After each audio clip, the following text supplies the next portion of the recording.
Coach, this is Alabama's 38th appearance at the final site of the NCAA championships, having qualified for all 40. Only Florida has been to as many, and only Utah has been to more. What does that say about this program and its consistency? A legacy that continues, that has been based off incredible values and foundation and friendships and loyalty and trust. It just goes to show that it's a culture within our program to be able to know that these are the goals every year, and every year is different with a different group of personalities and a different level of talent. And to see these women come together and be able to show passion and love and intensity all season long to have this opportunity, I think it just goes to show that that is who Alabama gymnastics is, and that's what you sign up for when you become a part of the program. At the regional championships, Alabama scored a 198.2, its highest postseason score ever and second highest score in school history. I know that you talk about the performance over the score. What did you see in that performance? I saw a group of women that are hungry for excellence. They were confident in their preparation. A lot of hurdles in just even getting to Seattle to be able to be there and to be able to hone in and focus and eliminate distractions and just do what they do every day. As you listen to the ladies, they talk about when they do their best, when they're free and they have fun and they are focused because they know how to stay in the Bama bubble. I just see the consistency and the confidence and the faith, and it continues to grow. And that's what this journey is about. It isn't perfect. It's going to have hurdles and bumps. And so what I saw in those women is an incredible amount of trust in their performance. Katie, go ahead. Hey, Dana, you kind of just talked about this a little bit, but how do you feel that some of the adversity the team has gone through this season, whether that's been injuries or, you mentioned even just the travel out to Seattle, how do you think that's prepared them for this moment and these final meets? I just believe that the trials and tribulations are gifts. And they're gifts to build resilience. They're gifts to be able to learn and grow and be a better version of yourself. And I encourage the ladies, as I encourage myself, is you thank the tough times as much as you appreciate when things are going well, because I just believe in that personal, consistent growth. And I want them to continue to want to be lifelong learners and realize that sometimes life is really unfair and you have to decide how you're going to respond to it. And that's why I think this team continues to amaze me, is they have a hurdle, they overcome it, they never stop fighting. They just have continued to have a grit and a tenacity about them. Robert, go ahead. Hey, Coach. Your last 5 meets, you guys have had really strong scores. Since you became the head coach back in 2015, where do you think this team ranks with momentum going into nationals? I believe that Team 48 is exactly where Team 48 is supposed to be right now. And what and how we have prepared has been there's been a system, and our ladies really have bought in and believed in the system. And there isn't a lot of blaming, complaining, and defending. It is like, what's my job today? How do we do it? And how do we do it at our best? And I put a lot into the trust of my assistant coaches, couldn't do it without them, our medical staff, all of the support that we have in order for these young women to be successful in and out of the gym is all part of the total equation in making them incredible, confident women. And that is what makes you really proud. Juliet, go ahead. Wait, sorry, I wasn't unmuted. Hi, Dana. I know that I think this is the first time in school history, program history, that you guys have scored a 198 3 times in a season.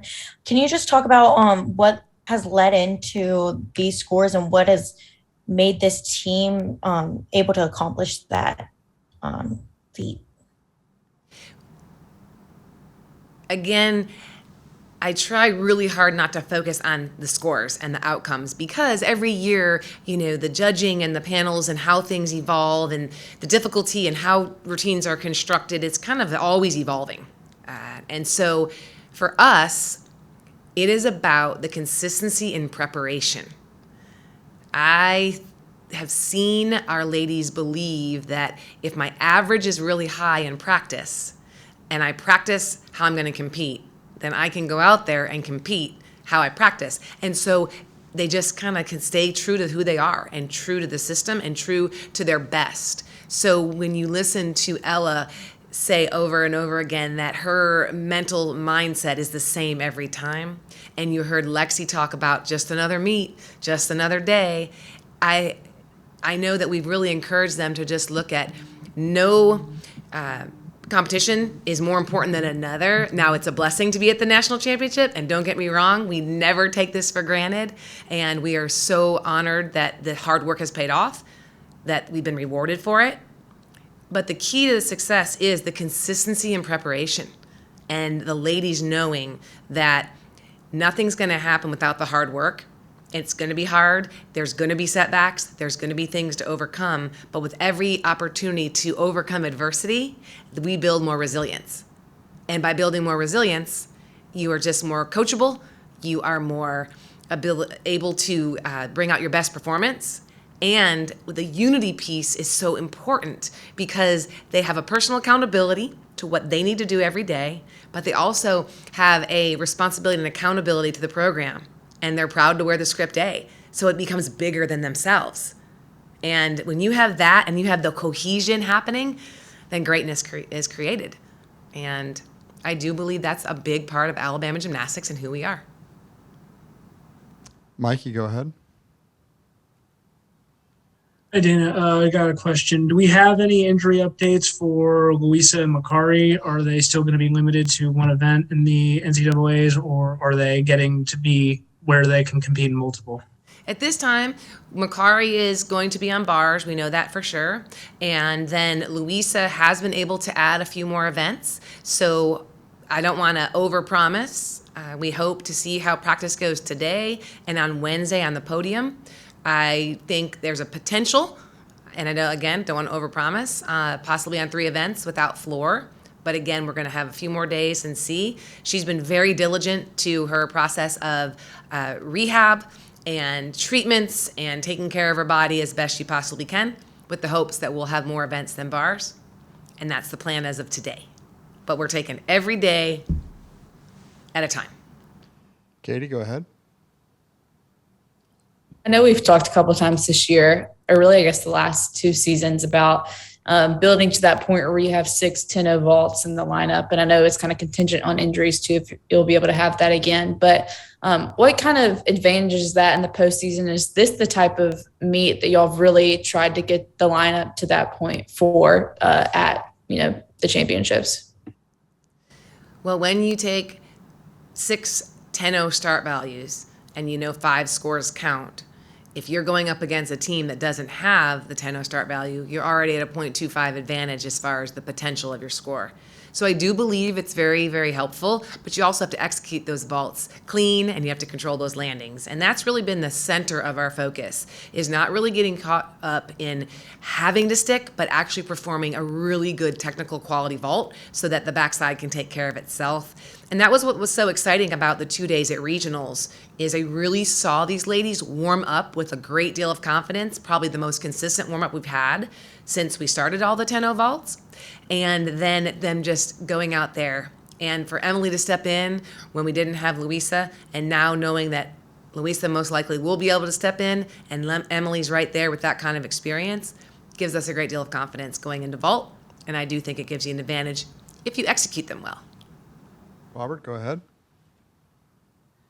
I know you guys talk about staying in your Bama bubble, but in this first session, 2 of your 3 opponents are, teams you've already faced. So does the familiarity of already kind of, competing against these teams, like kind of, help the moment not get too big? Is because, we already competed against them. So, it's like, we'll just do it again.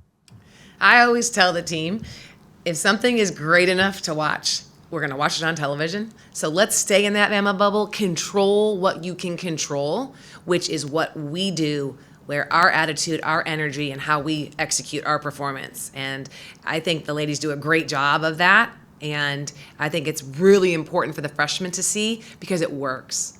And we're going to go in there and we're going to only compete against Alabama so that we can be the best team possible and then let the outcomes take care of themselves with a great deal of belief. Juliet, go ahead. So we got to see Griffin James perform for the first time in actual competition where her scores competed. Sadly, on Thursday, I wasn't able to watch it because ESPN was having technical issues. But Saturday, whenever she competed, she did really well. Can you just talk about her success and what's led up to this point? Because I know she hasn't had the easiest road to get to this spot.